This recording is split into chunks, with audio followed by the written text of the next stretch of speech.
Pastor, mangutana ko ang bata maluwas ba kanang bag-o na tao kung mamatay? Palihog og explain from ED Raipon. Okay, daghang salamat nga na ED Raipon.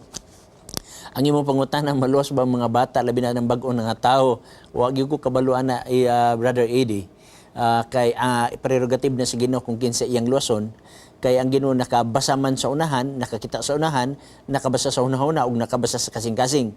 Ang una lang nako nga i-share sa imo ang bersikulo sa ikadahong Korinto kapitulo 5 bersikulo 10. Kay ang Ginoo lamang nahibalo niya na Brother Raifon ug matud pa niya dinhi sa kapitulo 5 sa bersikulo 10. Kay kitantanan kinahanglan magapangatubang sa hukmanan ni Kristo aron ang matag usa magadawat sumala sa nabuhat sa iyang lawas maayo og dawtan. So ang Dios rin nahibalo ana Brother Raifon, no?